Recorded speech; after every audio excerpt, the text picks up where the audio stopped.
opioid addiction can be a struggle, trapped in a cycle of opioid use, withdrawal, and cravings. Sublocade is for adults with moderate.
Well, thanks, Mio Slayer. I haven't ran into anybody that really hates my stuff, but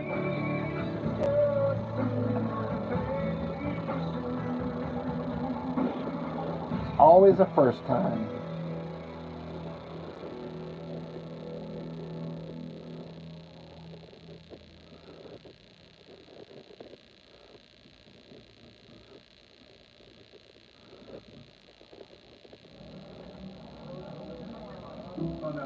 Oh, no.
Thanks, Clip Haven.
Mark, my friend, how are you, sir?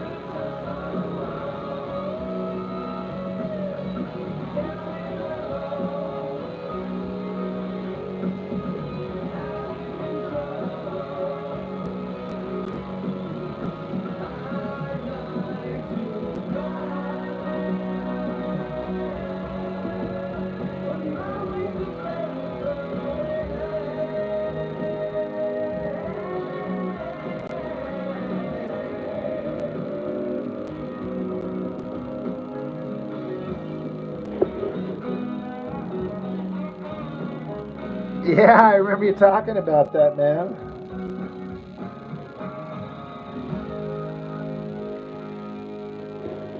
I would be, just due to my life situation, I would be panicking if I didn't know I didn't have a paycheck coming in. Unless I was, able to get unemployment for a minute, but never been in that situation.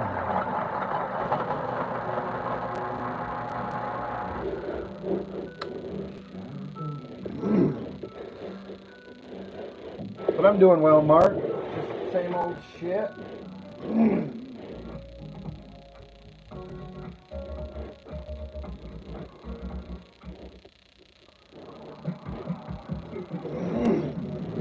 Even better.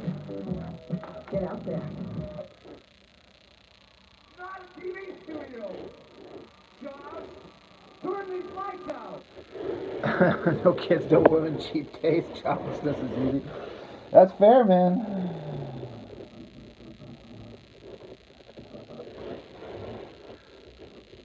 I don't have kids full time. Don't have a woman. I basically have cheap taste.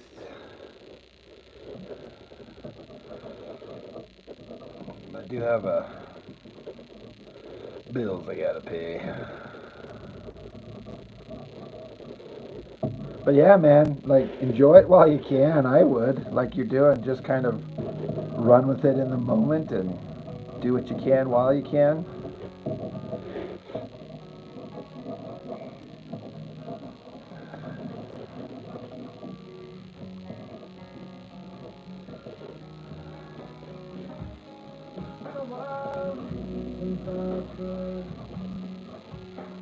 Hold my head up high.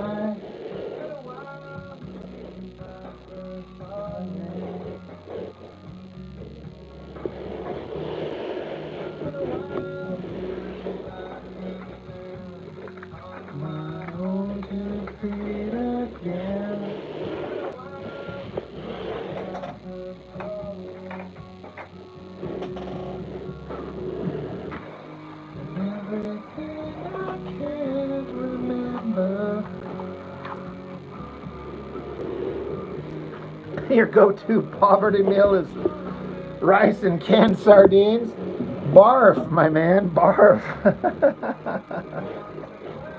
But if it works,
yeah, suggestions? I don't know if I have any.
Just the way you taste.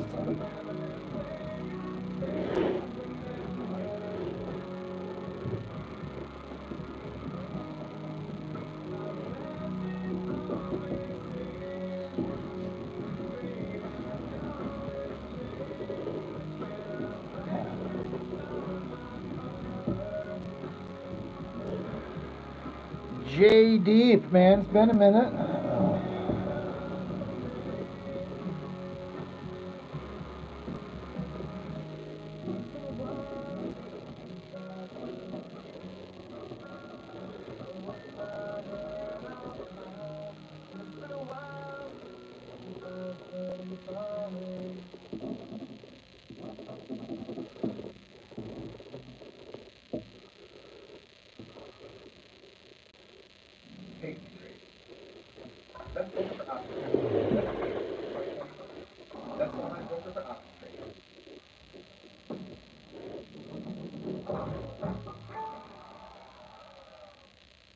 Hey, this is Sarah Beth, and the little thing I love about the Chick-fil-A Smokehouse Barbecue Bacon Sandwich is that crispy brown sugar bacon and the bun having that.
Raw and T, can you ask me a question? Absolutely. Go nuts.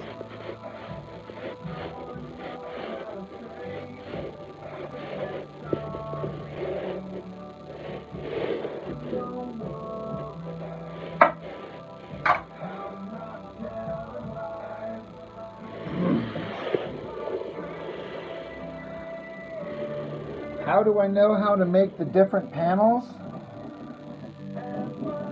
Well, I mean, you just have to study the source material of the thing you're making and start just breaking it down about why artists do things the way they do.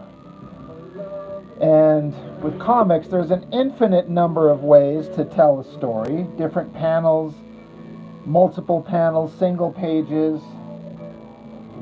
So you just got to study the type of stuff that you're interested in making. You know, study comics, but pay attention to like TV and movies and how they compose a shot, the cinematography, the way they place people, the way that they keep people in frame in a certain way so a person can track where they're at the same time. You know, even when they move around. It's just, you gotta just start paying attention and studying, you know. And then the best teacher is just sit down and start trying it. Just start trying to do it. If this is what you're getting at, like you're interested in maybe doing something, or even if you're just asking just randomly, just sit down and start trying to do it. Just, well, all right, let me give it a shot. Try to tell a story in a couple of panels and do rough sketches of the various angles that you could choose, and then look at them and decide what you think looks best.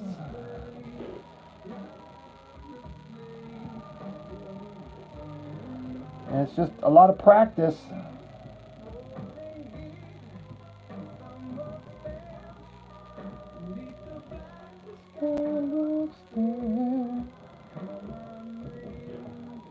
If that makes sense, that answers your question.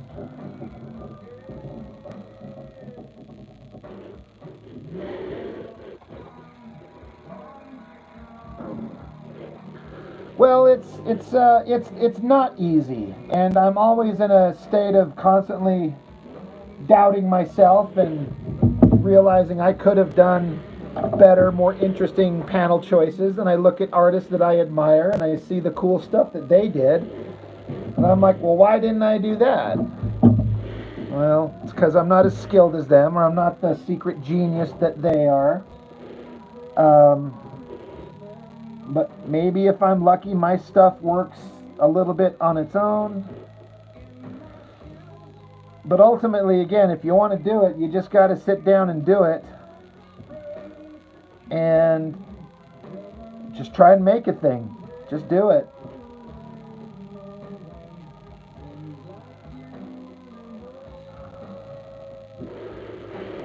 Wesley, what's up?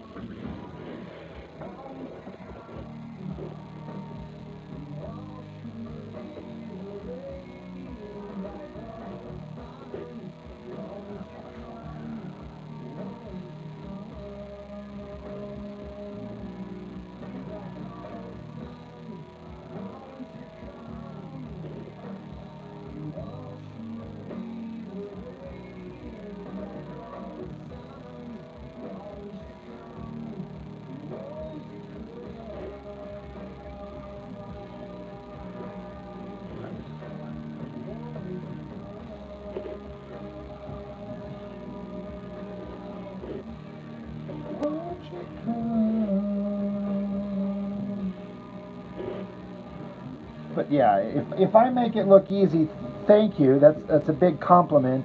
I promise you it's not. But trying.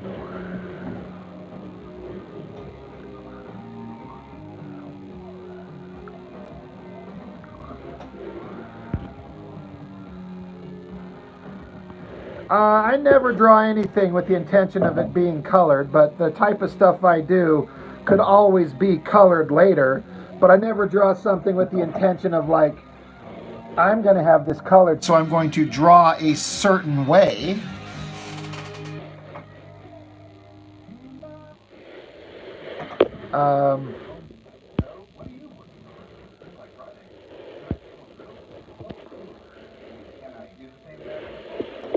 Was I'm just drawing the pages in my comic book, the one that I'm working on.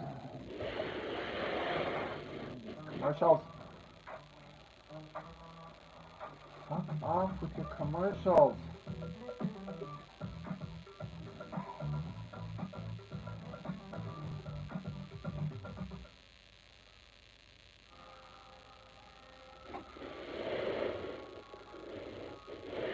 I never do digital art. Everything is always by hand. And honestly, for me, it always will be. That's no slight against digital at all. It's just what I like. And I don't want to start over trying to learn a digital device right now. I just don't want to.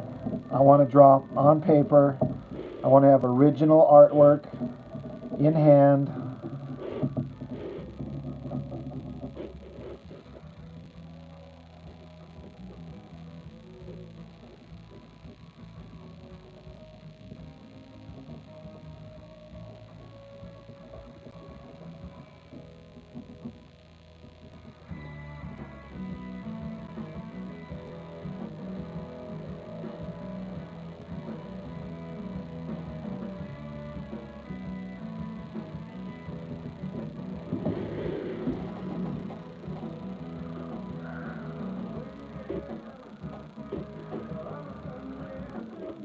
Kayla and Liam, those look awesome. Well, thank you.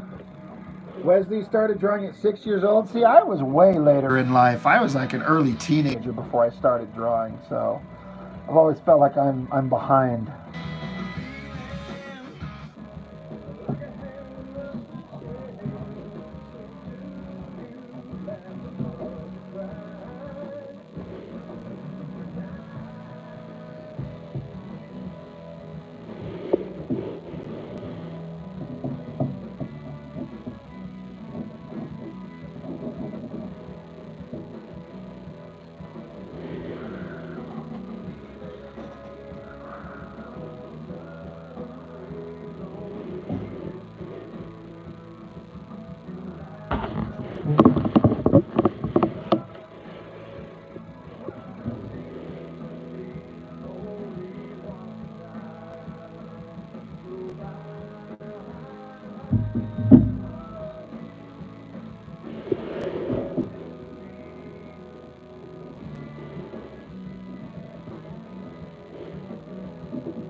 Yeah, definitely don't start drawing for money or fame. That's a very unlikely scenario to achieve, unfortunately. You got to do it because you love it. I know that's probably a joke that you're saying, but still.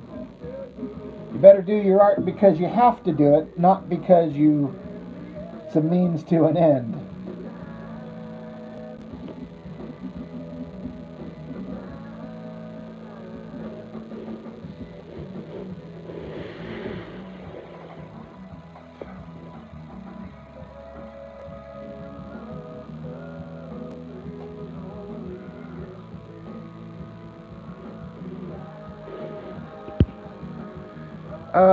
Rawl NT, I never went to art school. No, everything I do is just self-taught, for better or worse.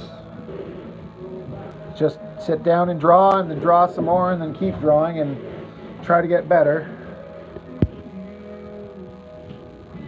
Kayla and Liam, you can't do digital. It's a whole different medium. That's an art joke. Blessing from New Zealand. Well, hell, New Zealand, hey.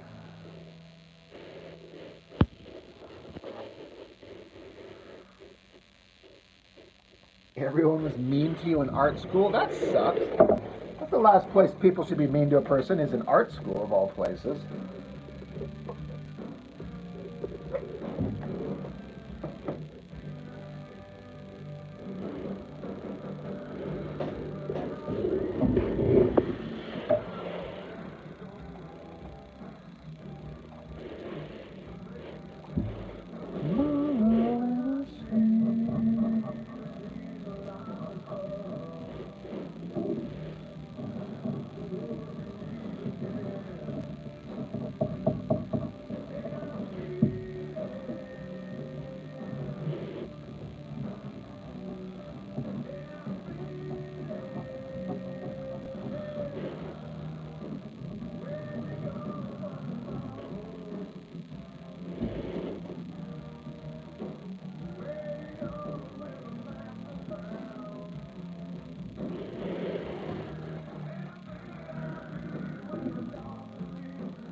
It is some girl action. It is, gonna get a little weird.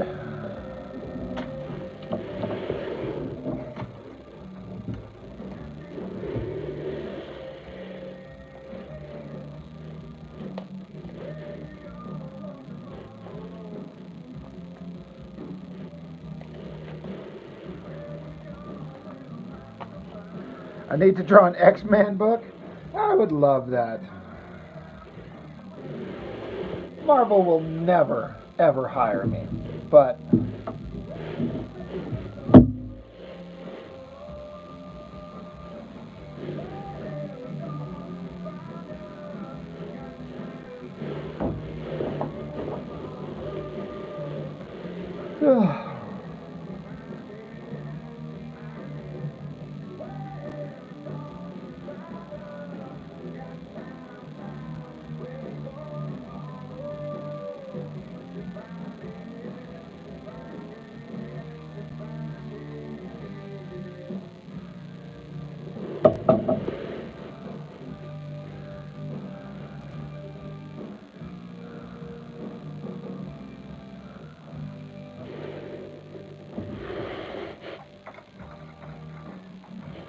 Yeah, I don't know what I could bring to an X-Men book, honestly.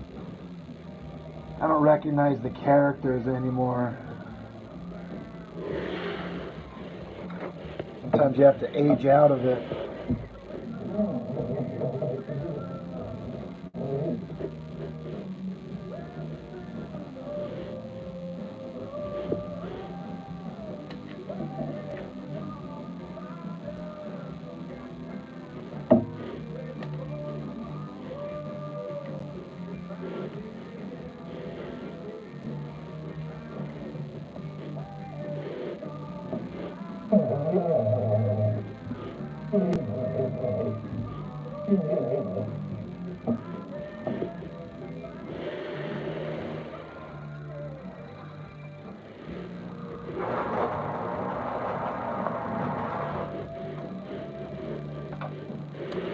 You know, given the chance, I don't know if I would want to do Gambit. I like him, but he's not like my favorite guy. Wolverine, definitely.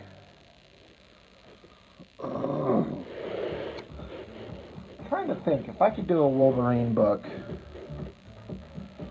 I'd have him run into a bunch of the old shit that I used to like and interact with that.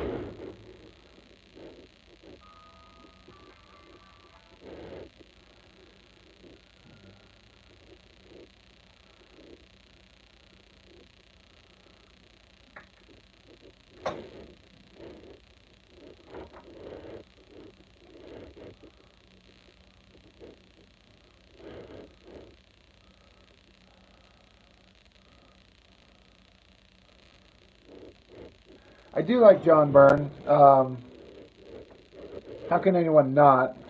He's not necessarily my favorite, but obviously he's like up amongst the best ever.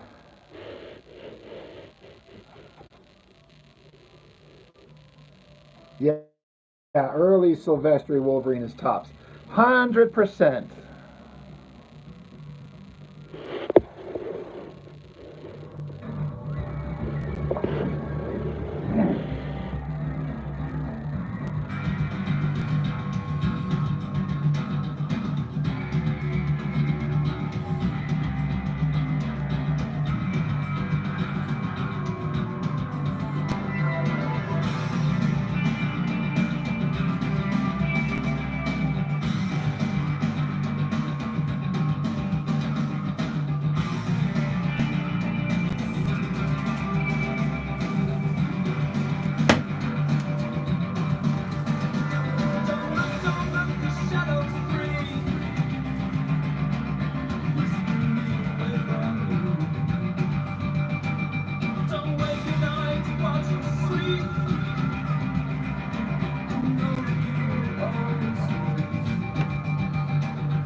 Yeah, I heard that 9 Inch Nails on the new Tron movie.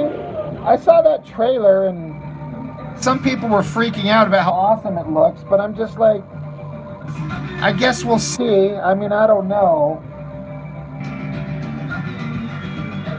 It just feels so far removed from the original movie. It doesn't feel like Tron outside of like the vehicles with glowing lines on them aesthetic.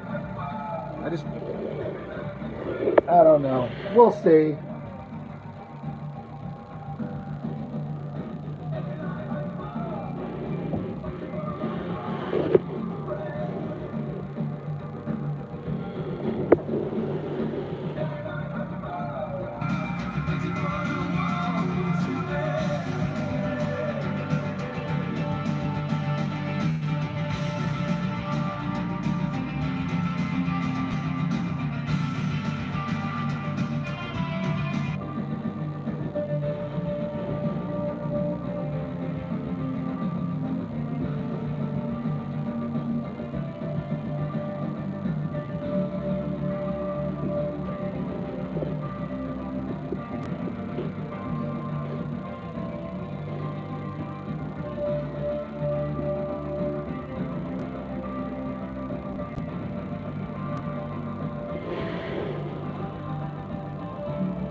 Kevin, what's up?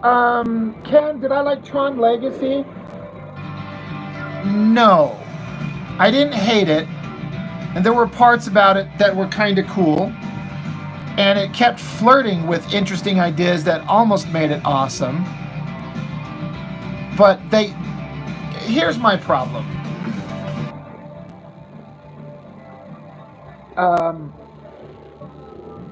There's the original Tron, the thing that kind of attracted me to it in a lot of ways that are memorable, are a lot of like the music and the sounds, which give it kind of a defining aesthetic, like the sound of the light cycles. That's a very specific sound, or the sound of those the grid tanks, or the what are those big M-shaped things? They're called recognizers. Those things had such an ominous sound to them. It was scary, you know. And like they couldn't even be bothered to throw in stuff like that felt they just changed it so much it doesn't even feel like the same thing. Like now that you got me talking about it,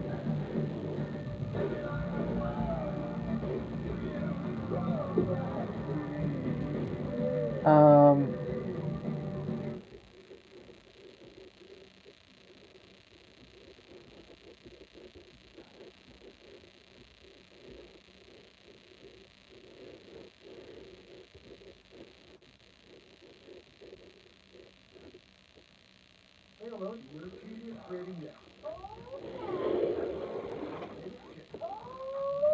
Hey, not right. 100% I'll put the commercial.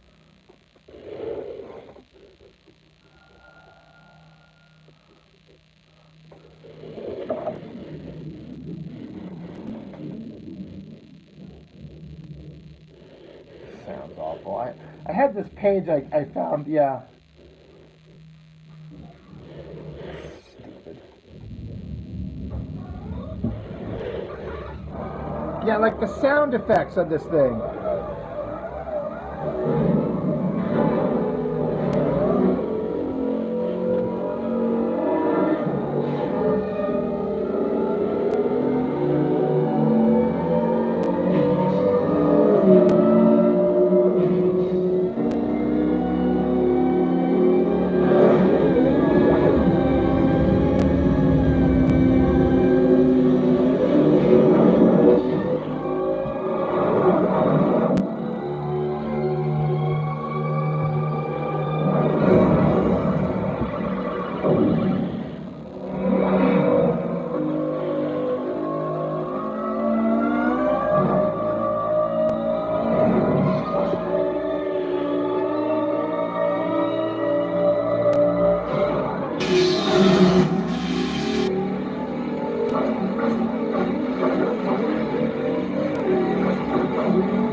So I don't know. I know it's like a minor thing. Like it needs to have a good story and good characters. Yes, absolutely. But it's little things that like make it feel like it's connected to the original, and it feels like it's the same world. And they just kept messing that up. With this thing, let's see if this has got those big recognizers, those big giant ominous ships.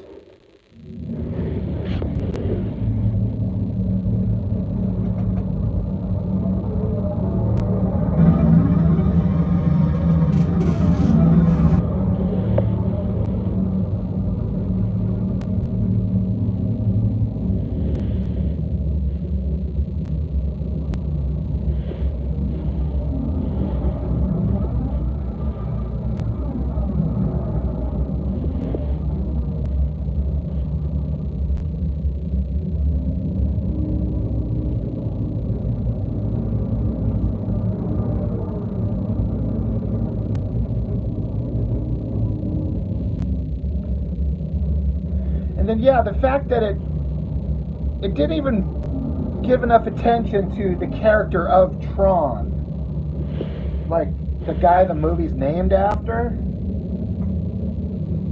Like, why are we not seeing more of that?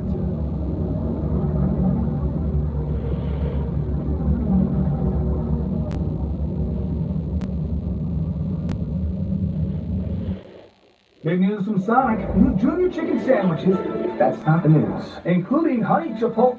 Wait, there's still more. Are only $1.99.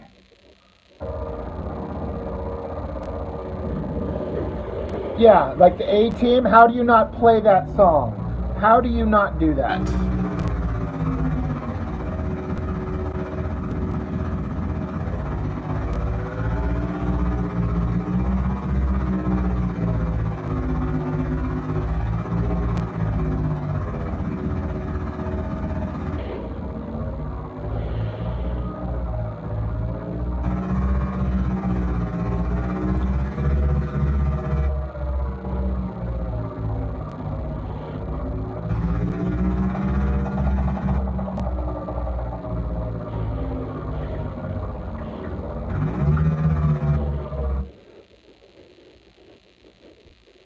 And I'm not really like a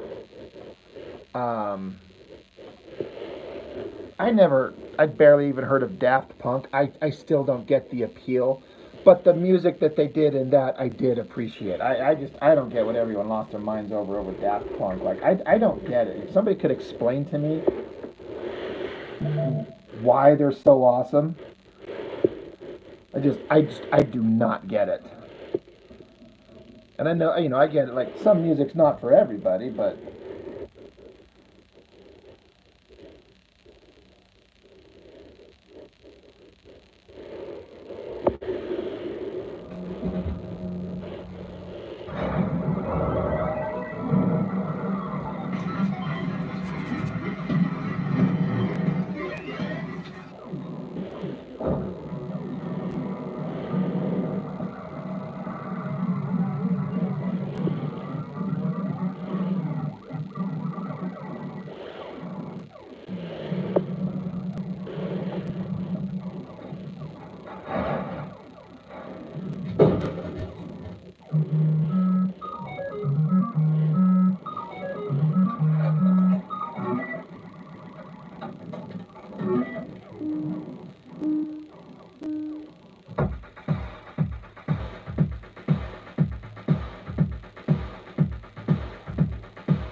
Choose one appetizer and two entrees. you know what I did kind of enjoy is there was that Tron animated show that was on for like a season. Kind kind of had like it was all done with like CG, but kind of looked cell shaded, and it kind of had like a Batman Beyond vibe, honestly, kind of to me. Yeah, I watched the whole thing and I kind of liked it. You know, I thought it was pretty well done.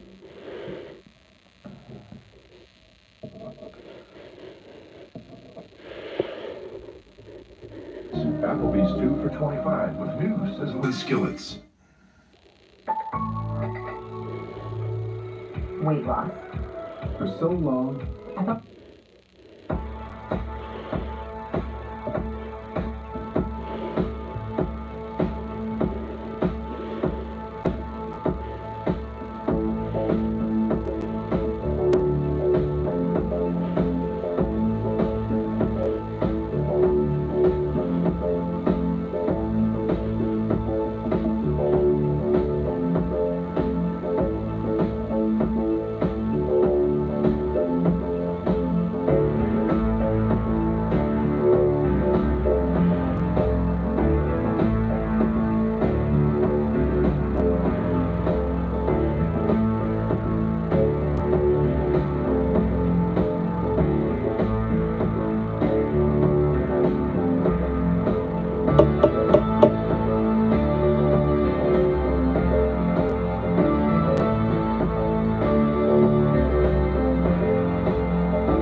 Yeah, Wesley, if you're talking about that animated series I was talking about there just a second ago, I thought it was like, I didn't feel like it was a waste of time. I haven't like, there's certain shows I'll revisit often, and I have never revisited it since the original watch, but I found it a worthwhile and it kind of expanded on the story. So I thought it was good. Dan Goodwin. At last the circle is complete.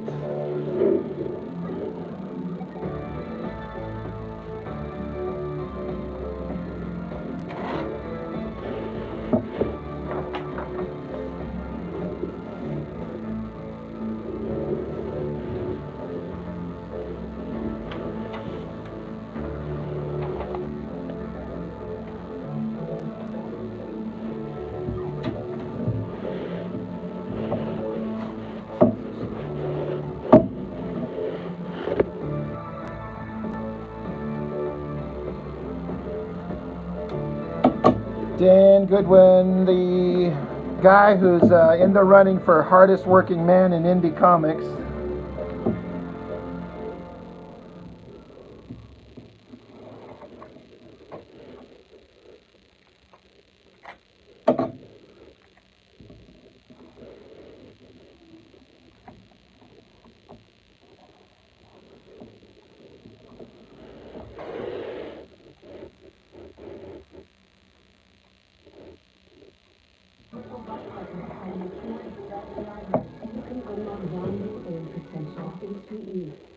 With 12 grams of protein in every serving, Quaker Protein Instant was there for active mornings. Gotta step away for 2 seconds. I gotta go grab me a drink out the fridge. I don't know about that, Dan. I don't know if you'd lose to me. I mean, I guess we're both pretty good.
Okay.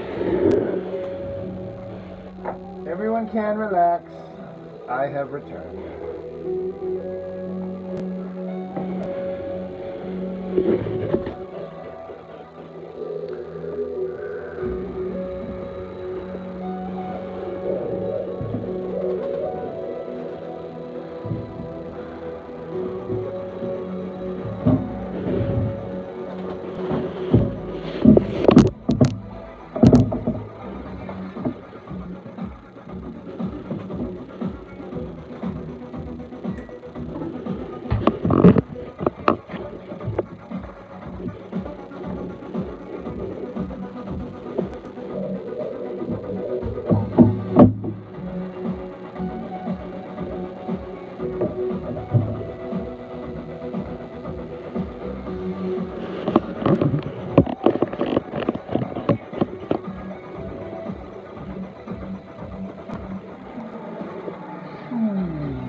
Alright, let's lightbox a page. Or at least part of a page. Guess I should have put the borders on there. Oh well.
That's a meaty meat stick. That is not what it looks like. It might be exactly what it looks like, but it also might not be even remotely what it looks like. God, I had some funny like name that just didn't make any sense, but it was like this really vulgar kind of couple of words strung together, and I can't remember what the hell it was for the life of me. So I have not settled on a definitive, like,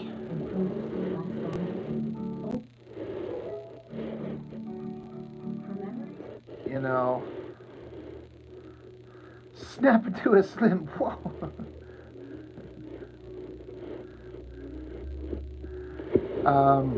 You know, it's just been dick in a jar, but I'll come up with something. I have to learn to, like, I don't know about everyone else, but I tend to have like these random ass creative ideas just pop into my brain throughout the day while I'm at work or something. And I'm like, oh, that's funny. I swear I'll remember that. And of course, you absolutely do not. I need to learn to stop and just like write it down, type it into my phone.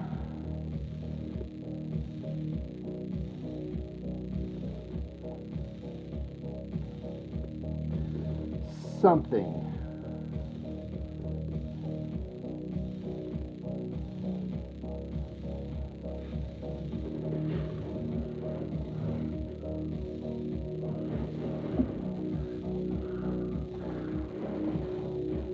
You got a Google Doc for those thoughts? Yeah, see, I know I need to do that.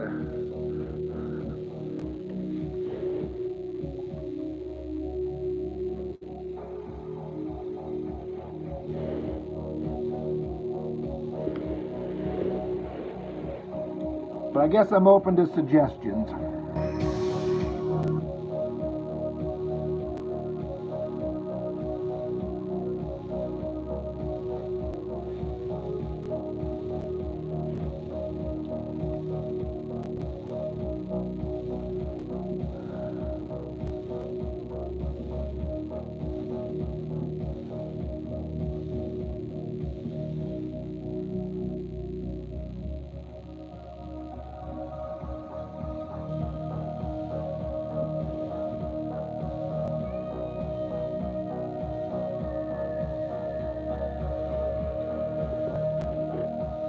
mean, my friend Mark there has already suggested, and I've adopted the perfect logo for the corner box of this thing, which he did months ago, and I'm sure he'll deny he had anything to do with that ridiculous thought, but we know what that's going to be.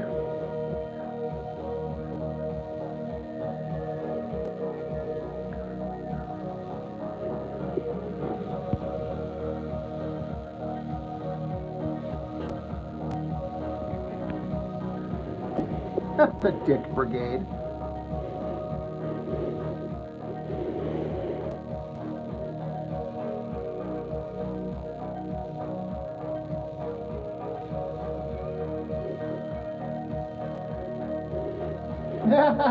I'm misremembering. That was Ken's idea.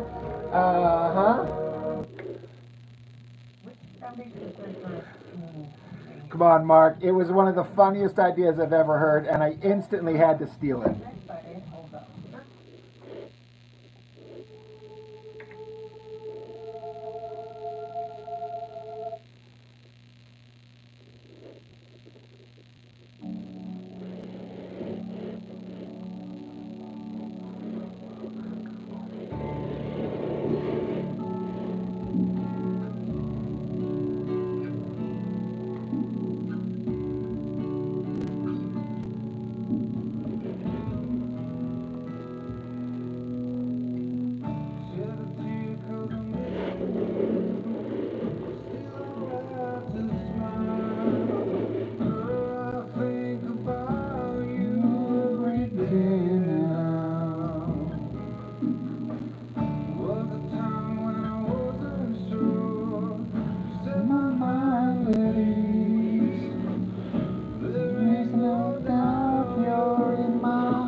Credit to anybody who can tell me who's singing this song.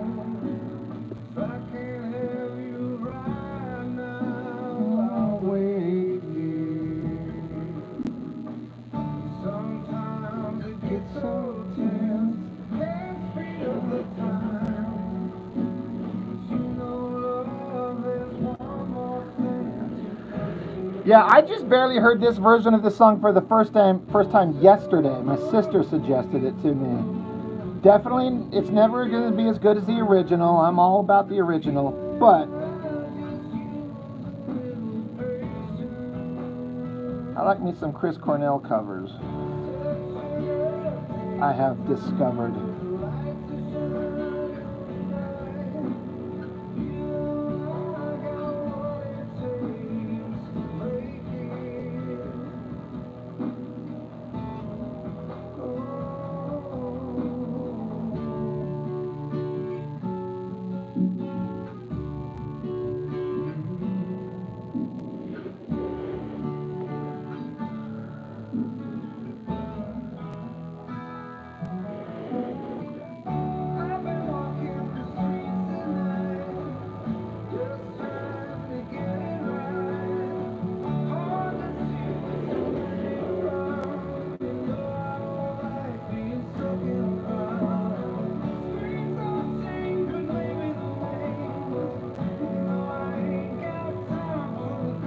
Wasn't Chris Cornell and Chester, what's his last name?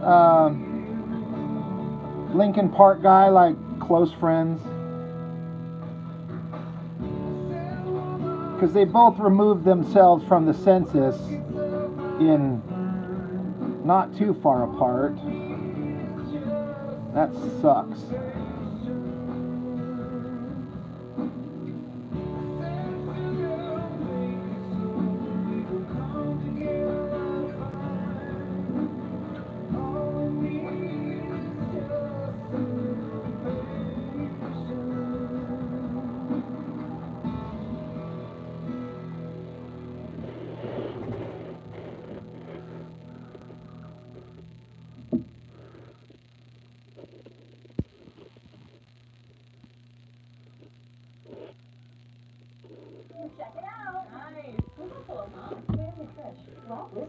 Adam, thank you again, once again, thank you. You say, Rob, always nice to see you making progress.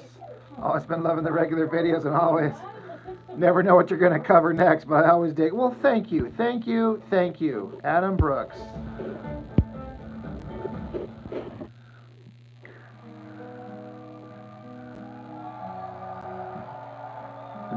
Walking the streets trying to make things right, more like drawing on a board trying to make things right. There you go.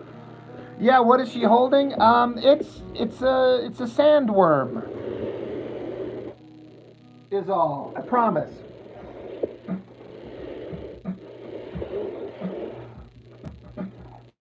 It came in a jar of liquid and they're slapping it around to see if it's still alive, which it shouldn't be, but to their shock, it actually is.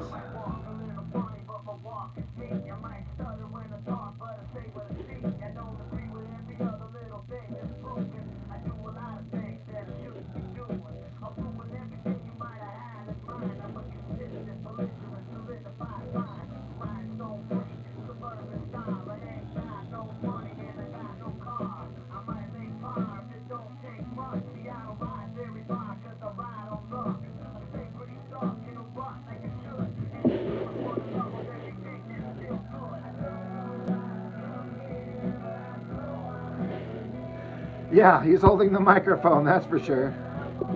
Chester Bennington and Chris Cornell were close friends. Their bond strengthened during a shared where Bennington was also godfather of Cornell's son. Holy crap, I didn't know that.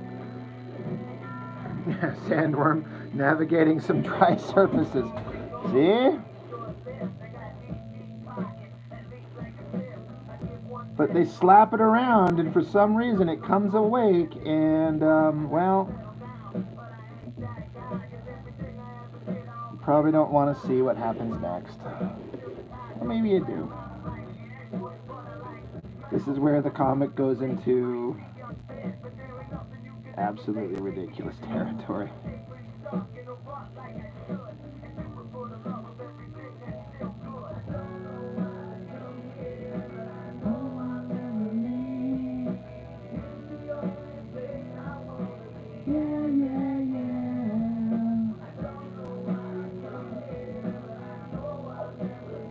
I don't know if this is going to quite go into a Death of Power awesome territory, but it's kind of an inspiration to make this ridiculous.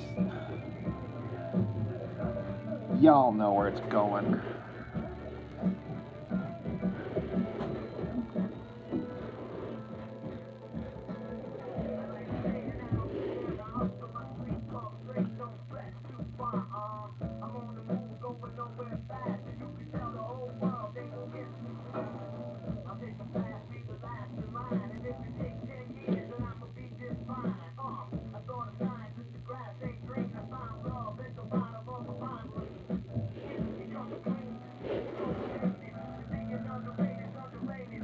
Dude, Ken!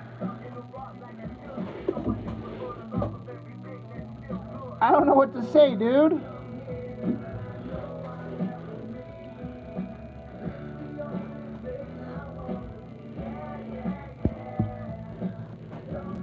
If this were my meat stick, that would be happening to me right now with that kind of generosity.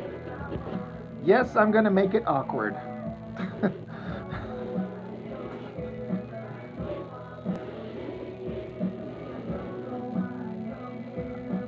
Yeah, Ken's like, can I take it back? Can we undo this?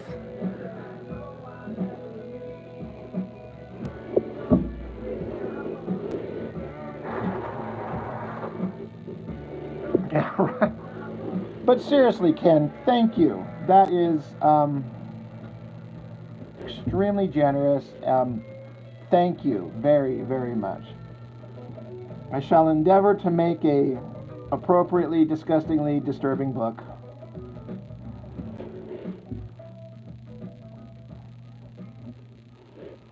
To validate everyone's faith in me that Rob will make some fucked up, gross thing. Or awesome. We'll see how it turns out. I'll crowdfund it and see what the hell happens, assuming the world doesn't end or some shit.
Gotta give it to Gwen Stefani. She made a banger here.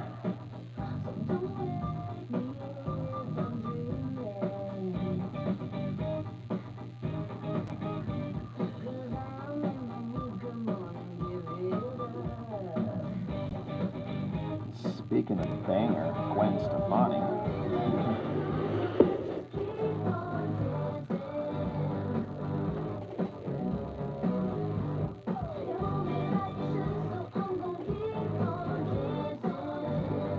I thought Gwen Stefani was some kind of like Hindu religion thing.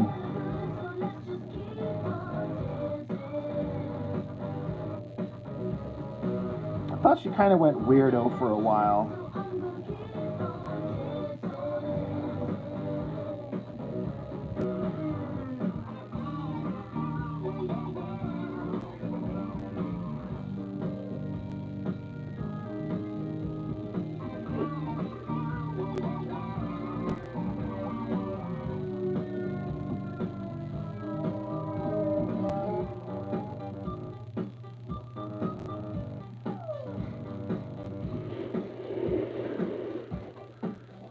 We're all, yeah, that's fair. You know what? I'm sitting here drawing a comic where girls have a severed cock and they're going to do dirty things to it. So I got no room, and I mean no room to talk. Oh wait, did I say severed cock? I meant sandworm.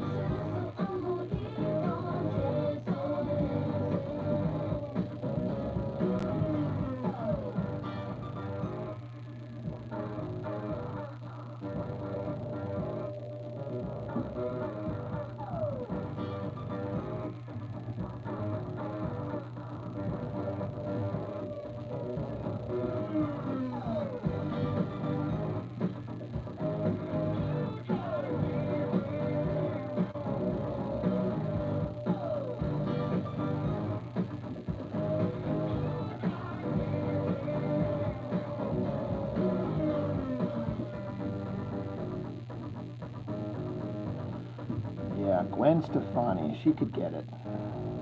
She wouldn't want it, but she could definitely get it.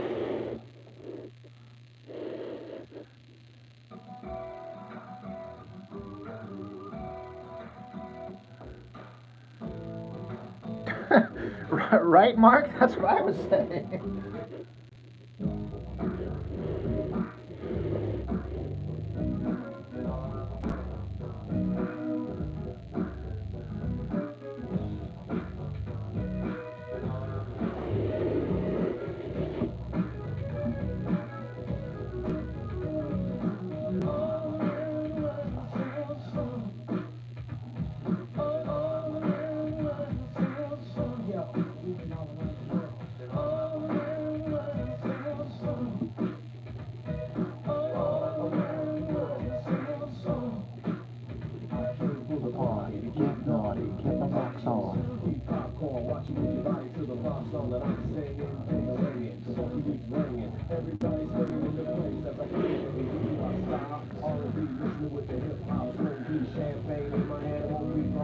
Ken.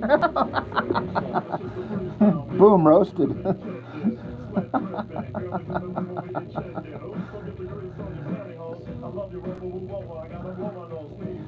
Mark has been very generous in the past, and he's probably given more than anybody else over the span of my channel's lifetime in various live streams. So Mark has very much earned a special place in my little heart.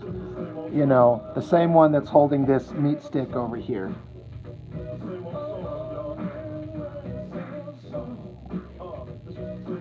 You know what I mean?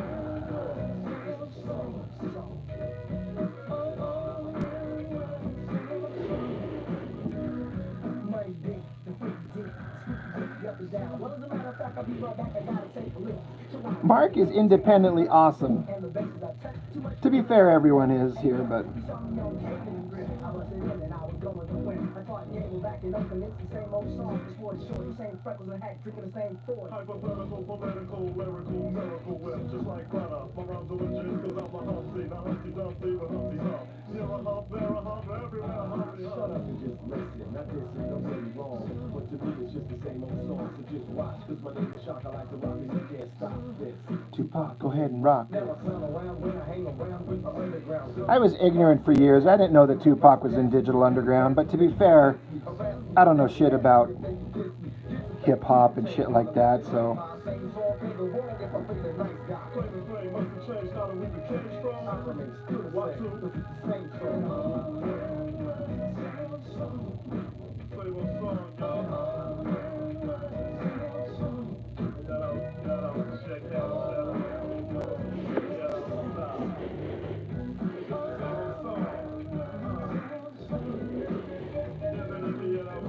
Yeah, I bet D-Man could probably tell us the history, but Tupac, as far as I know, he was very young in Digital Underground. And I don't know, at some point he broke off and went and become thy Lord and rap savior. He'd like to talk about Machiavelli every chance he gets.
The song is forever now linked to X-Men 97 and Magneto and Rogue. Simply because of that one scene, which was pretty damn awesome.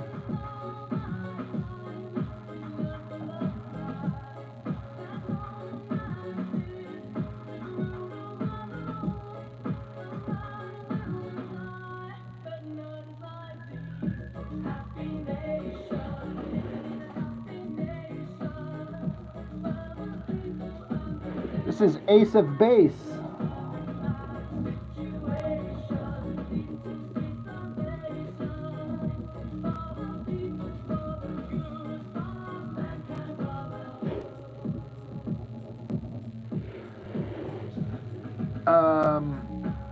Sheldon Martin, this is for just a comic of my own that I'm making.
Wesley, I thought X-Men 97 had moments of brilliance and then moments where it was boring. Ultimately, I felt like it was a really, really excellent, solid effort by everyone involved who seemed like everyone actually cared about what they were doing. I do not think it is a second coming of X-Men Jesus like a lot of people want to talk about it. It was great. It was nice to see like the characters do some awesome action. Nightcrawler was a badass. Gambit was a badass. Wolverine was awesome. Cyclops was awesome. They just tried to blow through, I think, too many big stories in like one episode. They're like, hey, here's the Goblin Queen. It's done in a 30-minute episode. Over.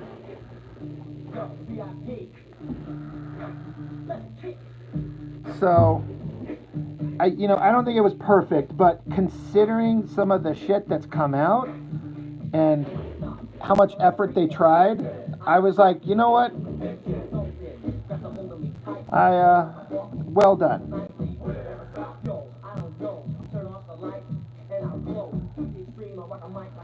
And I hope when they do more, it, continues to be awesome.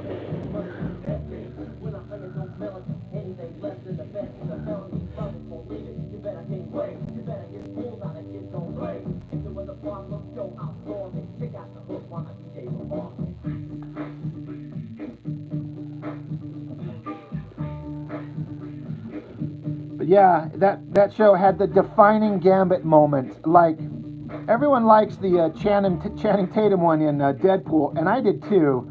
But that whole thing was a joke. Like, it was a gag. The X-Men 97 Gambit was like, he's a real character with motivations and the most badass moment the character's ever had in any kind of like media outside the comics.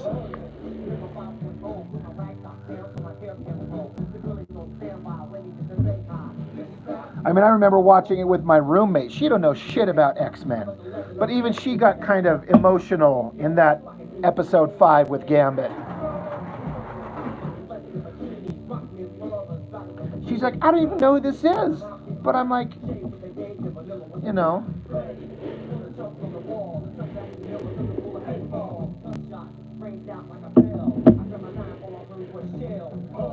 Mon shit. Yeah, right? That part where she's like, I can't feel you after everything they just talked about. But even that music scene with Magneto, where they were kind of dancing in the air with that Ace of Base song like we were just listening to, I was like, oh my god, this is really cool. These guys had a vision. And then the second to last episode where Magneto ripped out Wolverine's medal, I was like, holy shit, I can't believe they did that. I don't think the last episode lived up to the hype they'd built up to. I was kind of disappointed. It just wasn't as good as the other stuff that come before.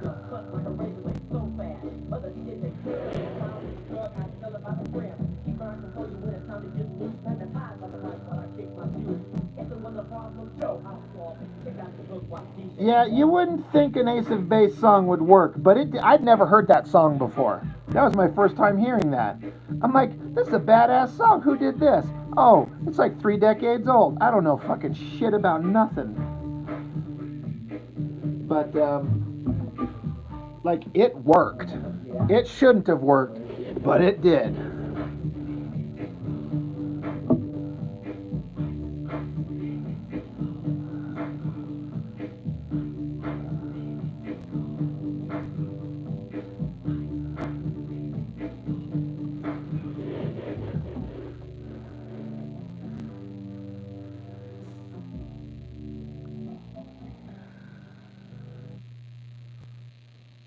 With Asana, AI teammates are here to help keep work on track. Try it for free.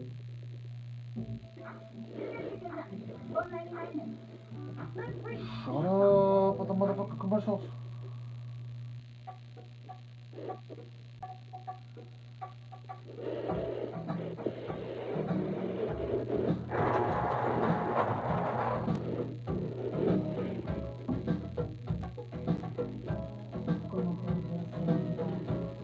Entro como culebra.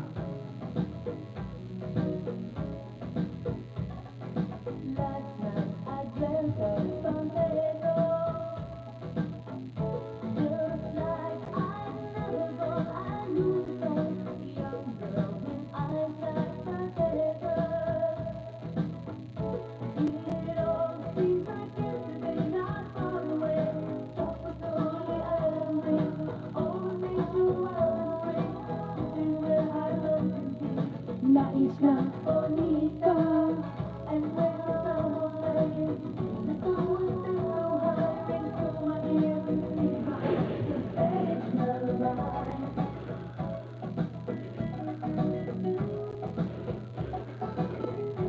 Yeah, I heard about some guy that was in charge of the show and then was let go. So it makes you wonder if they're going to maintain the quality without the guy who was, I guess, in charge at start. But I don't know. I guess we'll see.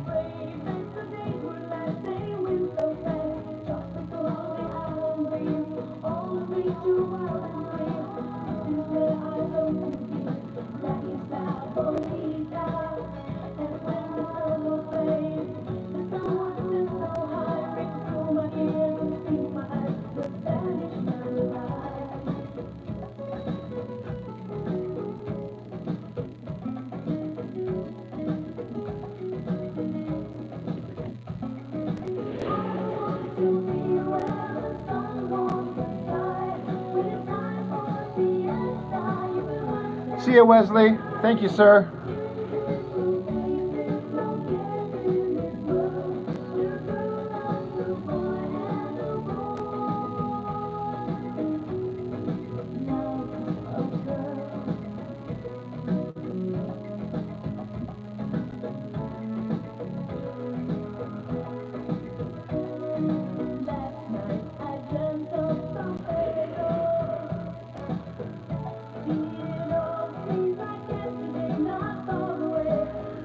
Mark, did I see that? No, I didn't see the new Mission Impossible trailer.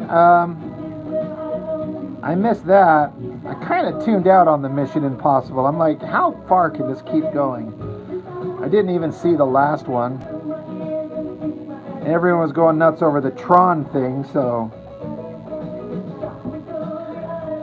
Rob, what do I look at when drawing hair? I mean, it's just different artists, different, comics, real people.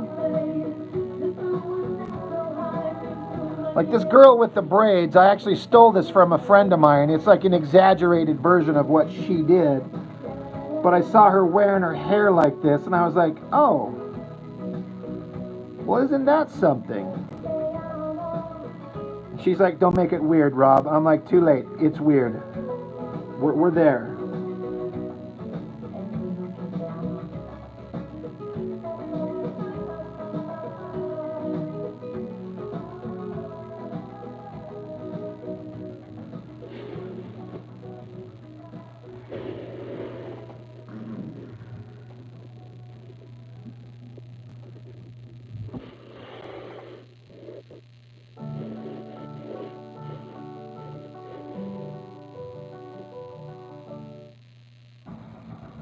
The world is in constant motion, and you have places to go.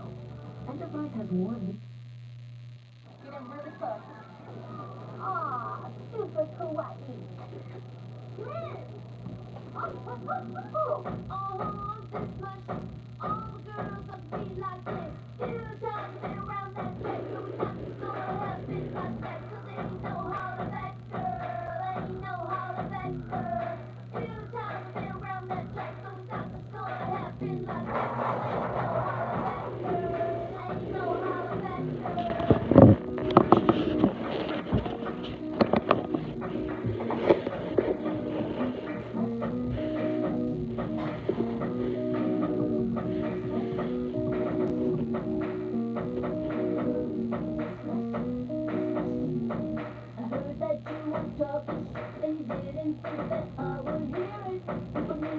laughing like that, getting everybody fired up. Going ready to attack, gonna lead the pack, gonna get a touchdown, gonna take you out. That's right, put your pom-poms down, getting everybody fired up.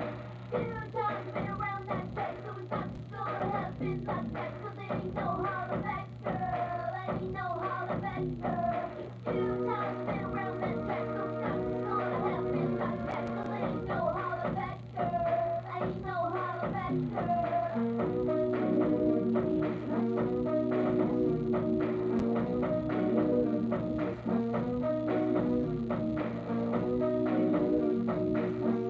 What is a holla back girl anyway? So that's why we have bus teachers and principals and student teachers. Some of us wanna be the winner, but there can only be one. So I'm gonna fight, gonna give it my all, gonna make you fall, gonna talk it to you. That's right, I'm the last one standing, another one back for us. You got me around that track, so it's not gonna happen like that. 'Cause ain't no holler back, girl, ain't no holler back, girl. You got me around that track, so it's not gonna happen like that. 'Cause ain't no holler back, girl, ain't no holler back, girl.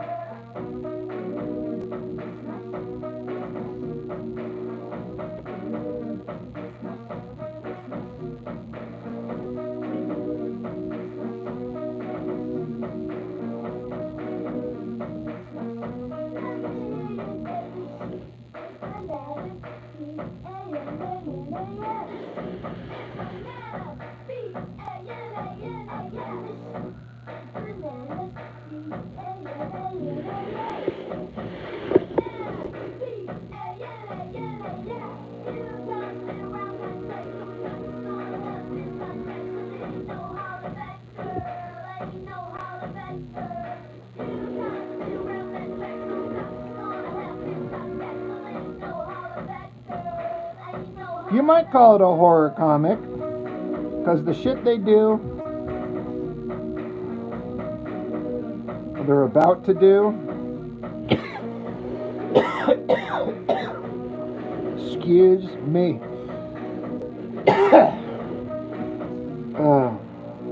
I'm gonna have to get right with the Lord when I'm done with this thing.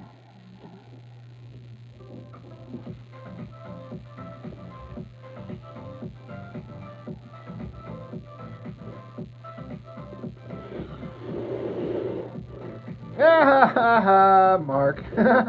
It's not a horror. I should have totally got that. I should have jumped on that.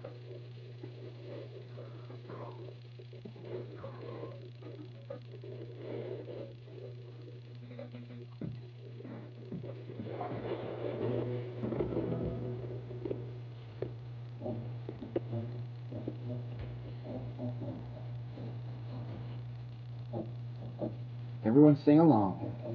Sing along if you know the words.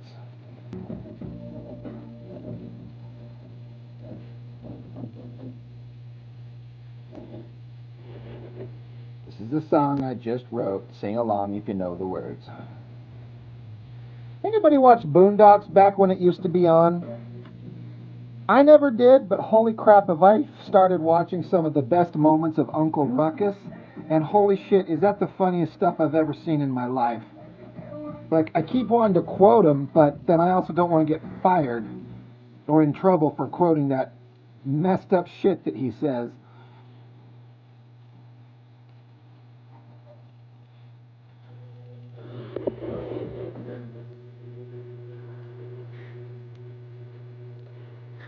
You know what, Dan? Thank you. Thank you, Dan Goodwin. See, once you find out the backstory of Milli Vanilli, because, you know, like everyone else, I was like, fuck those guys. But it wasn't the Rob and Fab's fault. They just kind of got wrapped up in some shit.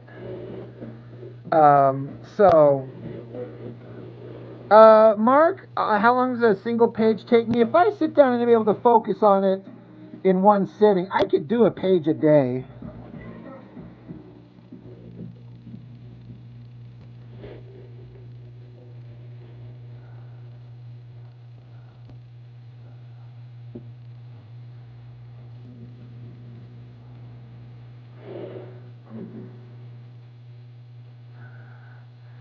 Ken's got to go do some adulting. Thanks, Rob. Awesome work as always. Good night, y'all. Thank you, Ken.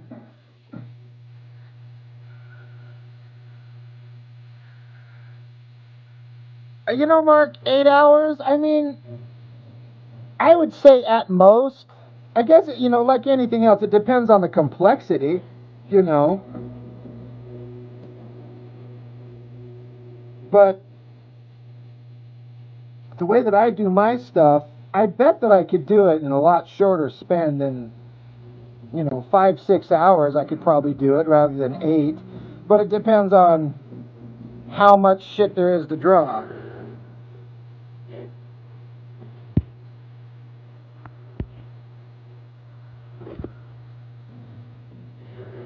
Yeah, I'd include inks. Like this portion of it, like sketching in the blue pencil, I could get through pretty quick, and then the light boxing part, I actually go pretty quick. The inking, I try to take more time because that's the finishing, and I might be fucking it up with my inks, but it is what it is.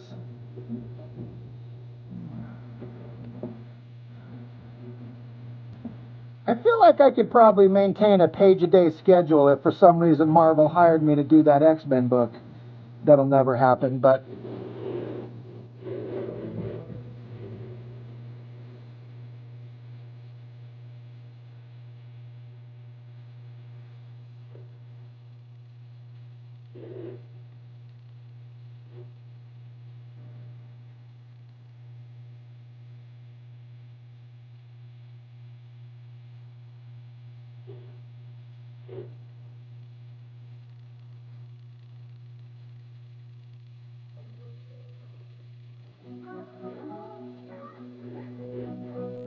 No two lives look exact.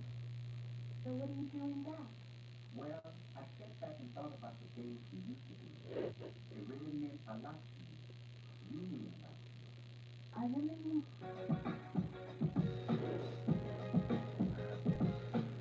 yeah, a page a day or suffer the sandworm's fate. Yeah. I could get a page a day. It may not be good.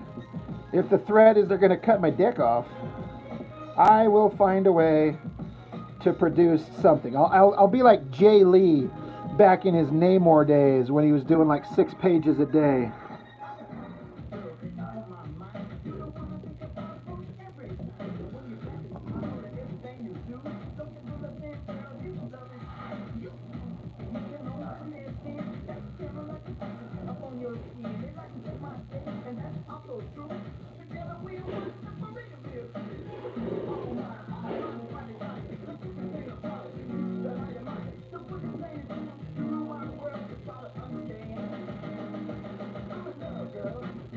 I'm in love, girl.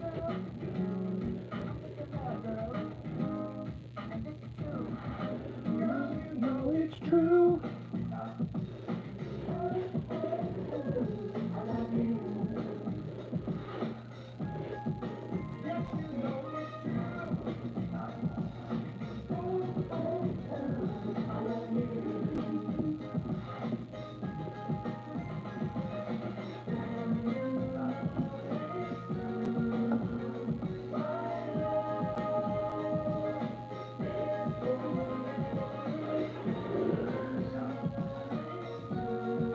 Yeah, right? Futuro comics, just silhouettes and angry faces and almost no backgrounds. There'd be more than just faces. There'd be like angry, muscular bodies, but a lot of ink splatter. And you know what? Technically, you could say that's inexcusable nonsense, but it worked. He made it work, and I loved it. Thanks, Dan.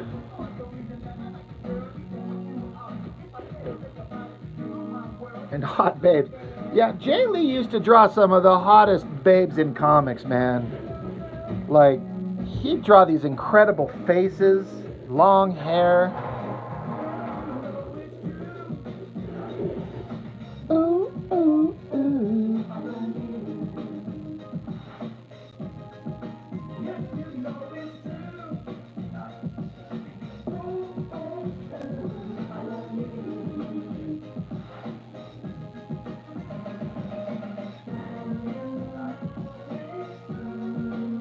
gonna scale up this thing.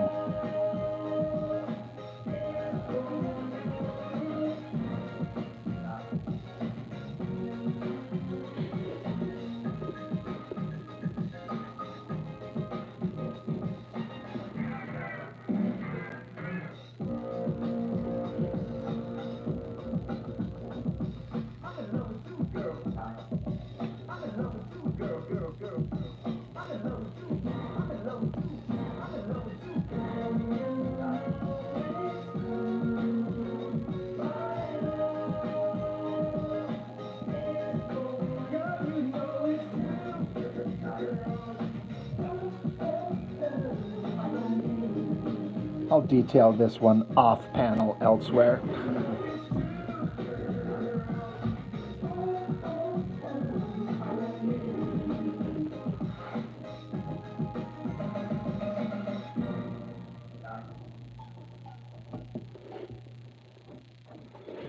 Girl, you know it's true.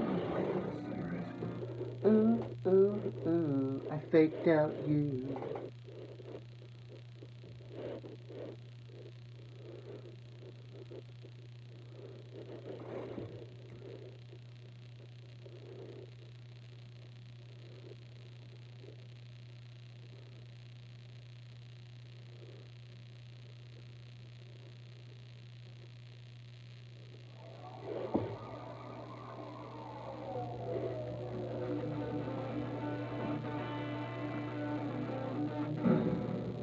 Huh.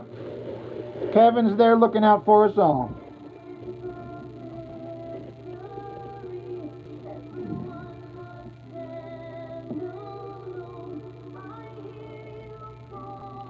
Kevin, without you, we are nothing.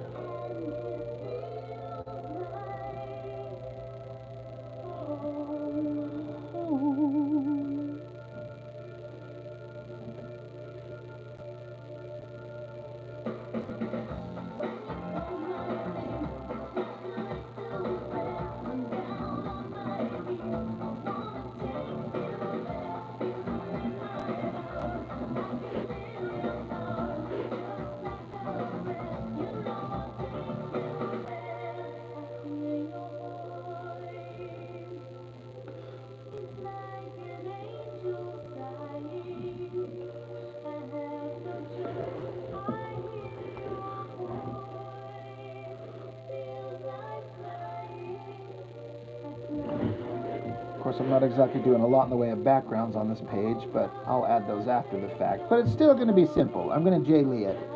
Make it very dark.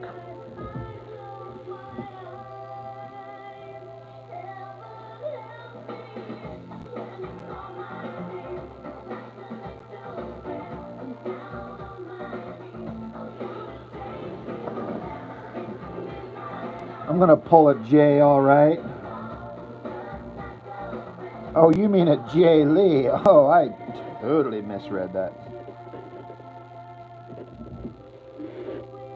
Pull my own Johnson.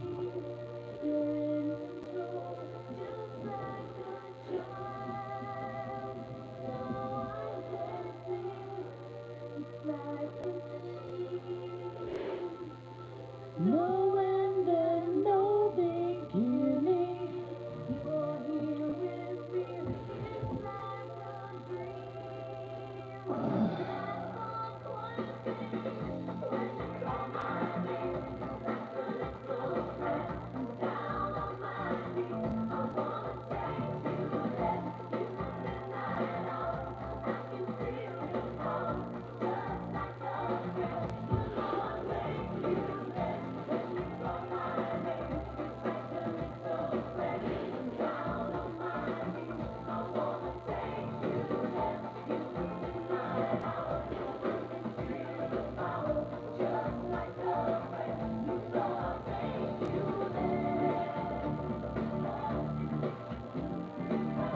I submit that this music video is the best that Madonna ever looked in her entire life.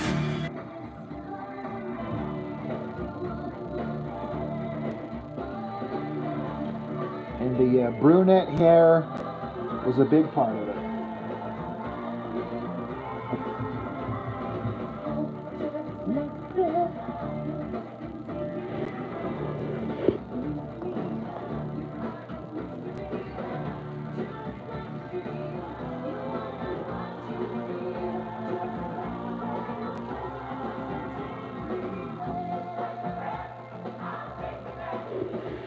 Yeah, Madonna looks like a warmed over zombie corpse that's just refusing to die. She's pulling her best Michael Jackson. Like, let's see how fucked up I can look before I get, 90 years old.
All right, I think we're done.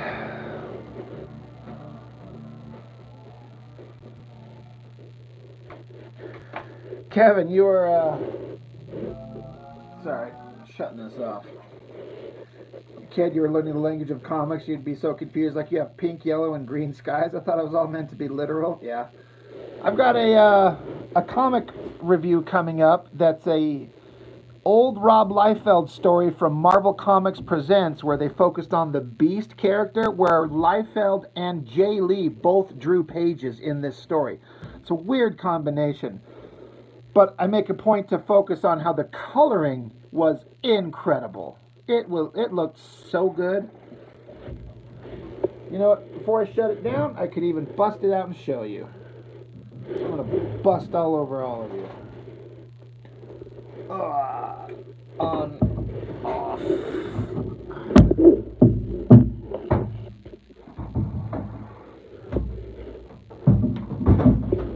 Where did I put it? Oh, what do you know?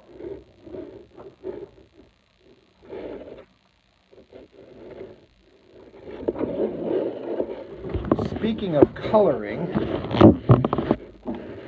look at this, the color choices.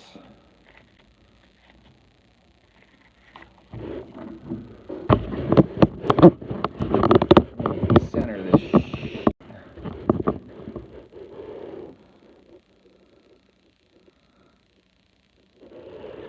So anyway, yeah, this page, Rob Liefeld page from 1991 in Marvel Comics Presents, and I was just looking at the color choices on this, the clouds and stuff, and all over here. Like, I don't know what it is, but I dig it. Save something for the only mans.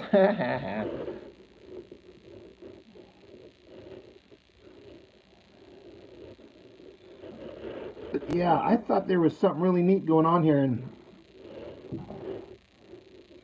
yeah, it reminds you of some of Weapon X. I can see that. It looks like Liefeld was leaning into doing McFarlane hands in a big way. I mean, tell me I'm not wrong about that. Don't them shits look like McFarlane hands? Big clumpy things with stumpy fingers. They kind of look good in a weird way. But yeah, this old Liefeld shit, it's actually kind of okay. Those are some meaty paws. That's what she said.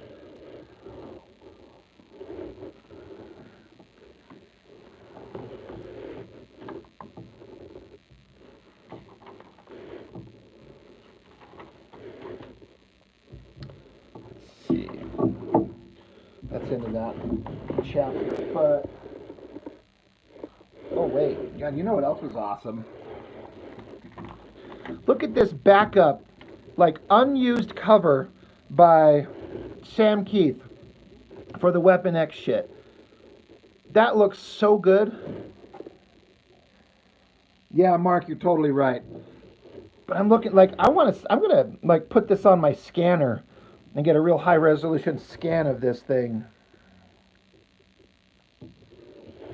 But I thought that art that Sam Keith did. But back in this first book, when this story starts that Liefeld's drawing, like check out this shot of the X-Men here. This is Liefeld. It looks good. Something's wrong. Black is white, up is down, dogs and cats living together.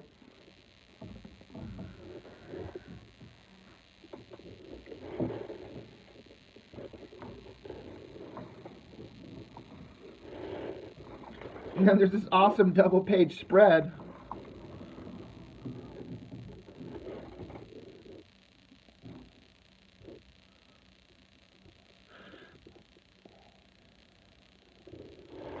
Yeah, I think this stuff looks all pretty dang good. Then you jump into, it's the same story, but suddenly there's a single page by Jay Lee. It goes from Liefeld in the same story to Jay Lee. He gets one page. And then we jump back to Liefeld on a double page spread. Doing not a bad beast. He's into some bestiality. Anyway, that video's coming up. When is that? What is the... Let's look at the schedule. For anyone who gives a shit. Oh yeah, that's tomorrow. League of Extraordinary Gentlemen was today. Rob Liefeld, Jay Lee, Marvel Comics Presents. Then there's the Canadian superhero, The Leaf. Good God. Then I revisit X-Men. What if the X-Men lost Inferno? What else do I have on the... Jesus. Oh yeah, Ninja Boy and Hero Bear and the Kid.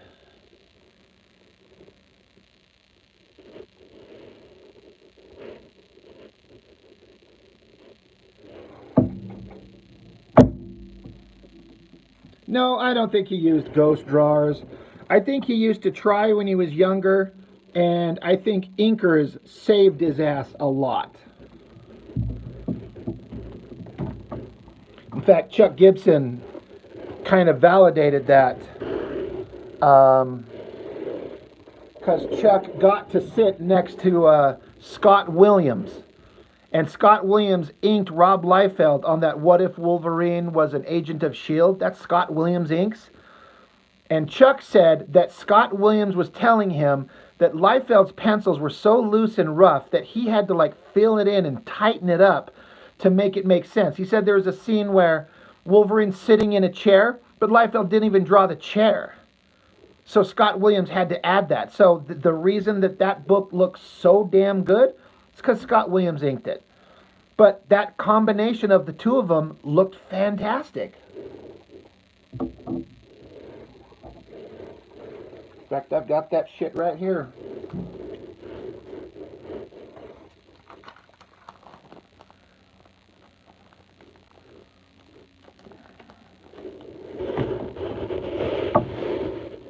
This is my favorite issue of What If Ever.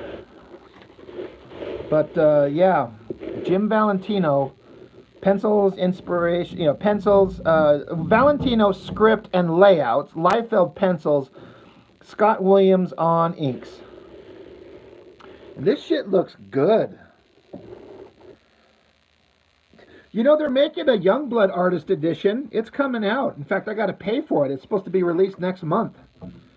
Youngblood artist edition, like the big 11 by 17 books. I'm 100% going to pay $150 goddamn dollars for that crap.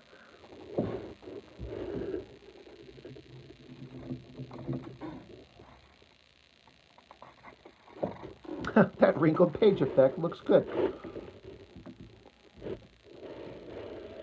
I mean, this is all Liefeld, but Scott Williams inking it. It's sharp and clear and awesome. We're going to get a revisit of this issue too, because it's been like 2 years since I've done these, so now that I've got a bigger audience, I want to share them again. What's crazy is how good Liefeld's Wolverine looks here, but then Liefeld did like a Wolverine run. It looked like absolute ass.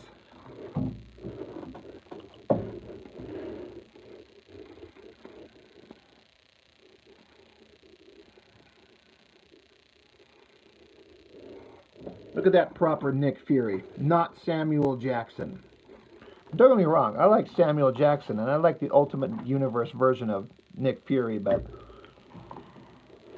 original Nick Fury got the shaft up the booty pipe.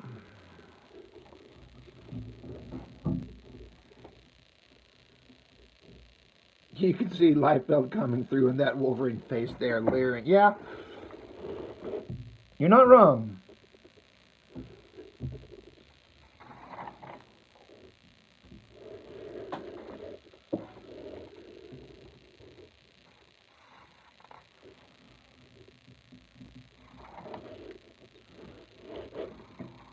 How about that toothy grin? That's some Liefeld stuff.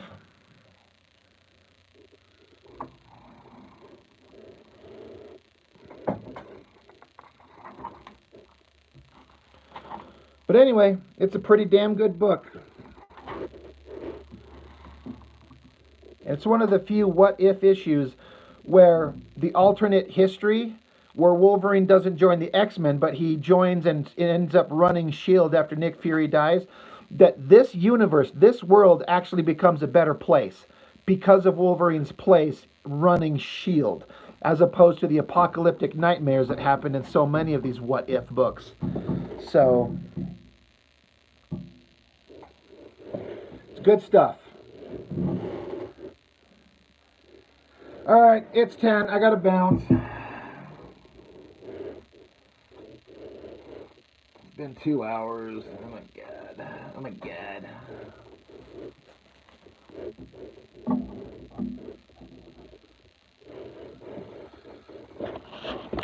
Thanks, everybody. As always, appreciate it.